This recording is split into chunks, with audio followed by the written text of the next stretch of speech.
সময় আল্লাহর নামে যে যেখান থেকে আমার এই কবিতা পাঠ দেখছেন বা শুনছেন, কবি সাহিত্যিক ভাই বন্ধু সবাইকে জানাই আমার পক্ষে থেকে সংগ্রামী সালাম। আসসালামু আলাইকুম। আমি এস এ বিপ্লব, নারায়ণগঞ্জ। আর দু একদিন পরেই মে দিবস। তো এই মে দিবস উপলক্ষে আমি দু একটি কবিতা পাঠ করছি। প্রথম কবিতার শিরোনাম শিশুশ্রম। আইনে আছে চলবে না একদম, বাস্তবে চেয়ে দেখি হয়নি একটুও কম। সেটাই হলো এই সমাজের শিশুশ্রম।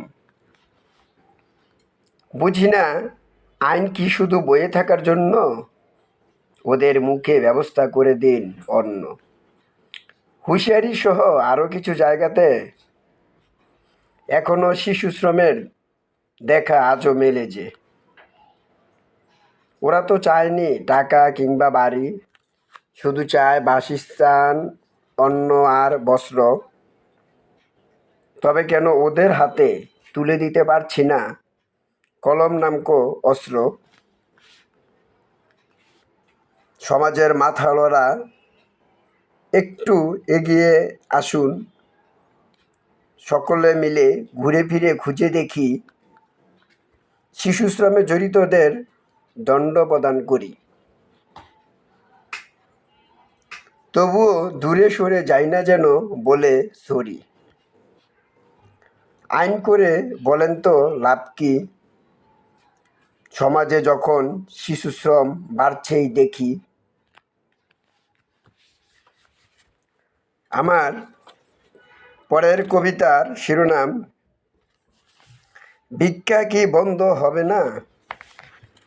কারণ আজকাল সমাজে ভিক্ষাবৃত্তি অনেক বেড়ে গেছে, আর এটা বন্ধের কোনো উদ্যোগও কেউ নিচ্ছে না, কোনো ব্যবস্থাও কেউ করছে না। আমাদের মনে হয় একমাত্র বাংলাদেশেই ভিক্ষুকের সংখ্যা বেশি পৃথিবীর অন্য সব দেশের চেয়ে। তবে এটাকে ভালো অনেকে ব্যবসা হিসেবে নিছে। সেদিক চিন্তাভাবনা করেই কবিতা শিরোনাম দিয়েছি ভিক্ষা কি বন্ধ হবে না। আমরা সমাজে চেয়ে দেখি ভিক্ষা আছে, আগামীতেও থাকবে। অনেকে বলে ভিক্ষা করে অভাবে, তার কারণ নয় একটি একাধিক হয় যে। বর্তমানে